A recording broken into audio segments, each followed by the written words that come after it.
don't believe they're innocent. Now, I'm pretty convinced you don't believe they're innocent. And I was about to ask you to tell me why in your mind that you're so convinced that they're guilty that your actions are justifiable. Absolutely. And if you can answer that for me, I'll have a whole different respect for you. Oh, I'll give you the most honest answer I possibly could.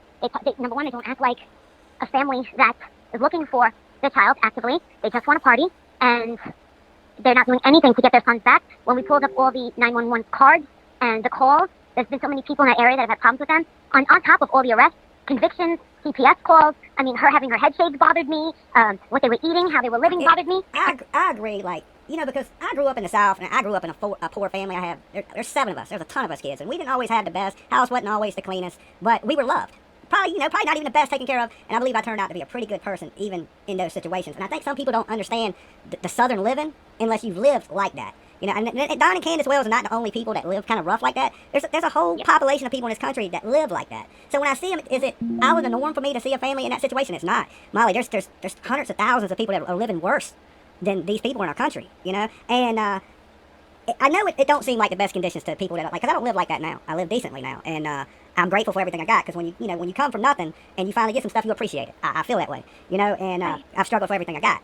So if your intentions are good, and you're going down there for a real cause, but I think that you're so convinced that they're guilty that it's clouded your mind to keep an open mind still. Because my thing with you, Molly, is if we find out in the end that something else happened to Little Summer and it had nothing to do with Candace and Don, you can't take these things back that you're doing.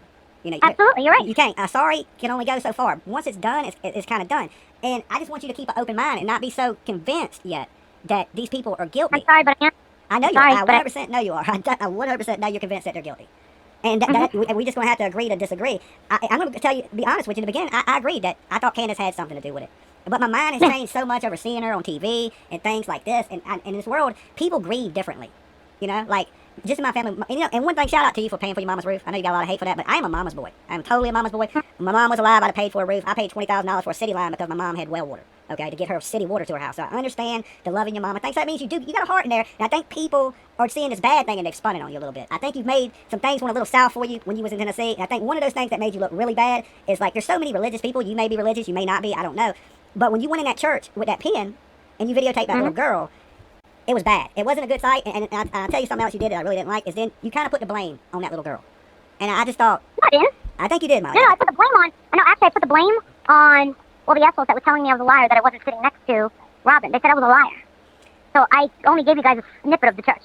Yeah. And that was from my phone. It wasn't the pen. The pens were junky. We told Aya that they would be returned, that they had a 5-minute loop. They had a 5-minute loop. So that was my phone, and that's all I wanted to do was prove, yes, I was. Don't call me a liar. And I get put in those predicaments often where they say I'm a liar, and then I got to shoot him down. Now, and I got rid of it that next morning, and it's nothing to me. The police spoke to me about it, and she did overreact. I guess she thought that I was planning a kidnapping against her child. Well, no, I know you wasn't trying. Everybody on the internet knows you wasn't trying to kidnap no child, but I think everybody knew what was going on. We know you're not a kidnapper, Molly. We know that's not the case. But the whole thing and I heard this myself, that you said that she reached over because she seen something shiny in your purse, and she hit it, and it cut the pin on. Now, you should have just, I think you should have just owned it. You know what I'm saying? Just like your mod should have just kind of owned it. Sometimes you just got to own it. Be like, yeah. I did. So I talked to... the newspaper called me, and I owned it. Yeah, I said, hey, well, what do you think of me going to Robin's house and leaving her a note and apologizing in person?